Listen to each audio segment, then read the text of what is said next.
What's up? Welcome back to another guide video. This video is about the newest Genshin 5-star charecter, Mualani. First of what we need to know about her is that she is a Hydro single target DPS, who scales of her max HP. Another thing we need to know is the newest mechanic in the game called the Night Soul Blessing, which are unique abilities exclusive to Natlan characters.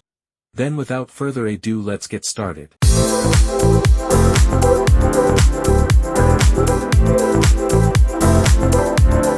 As I said before, she is a HP-based Hydro DPS, who is one of the best option till now in the game for vaporized teams. Her play style mainly includes using her skills to tag the enemies 3 times, and then using her normal attack, dealing Hydro damage to the enemies. The reason I said enemies even though I said she is a single target DPS is because even though she does most damage while targeting a single enemy, but you still can hover through multiple enemies and tag them individually, and then use her skill. But it would divide the damage among the enemies, hence causing less damage. Now for her weapon. Her signature weapon Surf's Up is definitely her best in slot. It gives her a massive 88% crit damage and increases her max health. But it's not a must-pull cause there are good F2P options for her.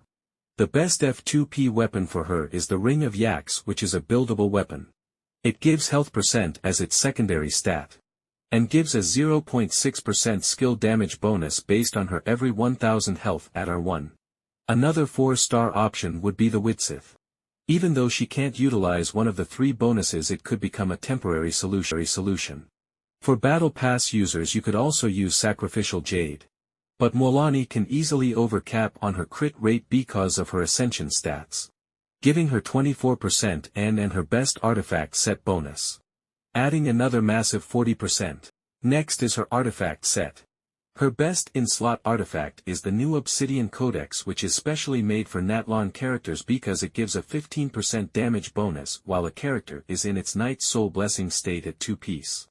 And 4-piece, giving a 40% crit rate bonus while using Night Soul Blessing. You can also use any 2-piece Hydro damage bonus with 2-piece health bonus artifacts. The stats you want to look for in the artifacts is health percentage on Sands, Hydro damage bonus or health percent on Goblet. And on Circlet you want crit damage or crit rate depending on what you need. For substats your goal should be as it follows: crit damage, crit rate, health percentage, and elemental mastery. Coming to her talents now. Because her main damage comes from her skill, leveling it up first would be the main priority, followed by her burst and normal attack. The reason she doesn't need energy recharge is because even though her burst causes a big AoE damage, you can use it whenever it charges, as burst isn't her primary source of damage. If we talk about her Constellation, her best would be her C1, which gives a 66% skill damage boost based on her max health, but you can take her to until C3 if you can, but that's not a necessary thing to do. And then if we talk about her teams, she is best with vaporized teams, so her best teammates for pyro application would be Xiangling. You can also use Toma, as he would provide some shielding also. Another viable option could be Xinyan. For a 5-star pyro applicator, Dihaya would be best. For a Anemo support to mix the elements well, Sucrose and Kazuha would be great. Last you can take Mona or Candice as a Hydro support for buff and resonance. Now let's have a short showcase of Mualani.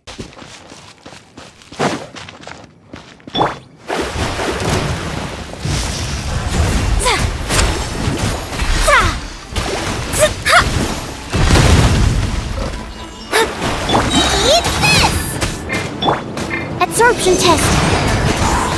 Decided by destiny. Carving waves.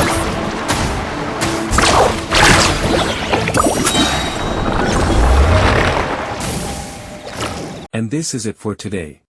Subscribe for more games and guides.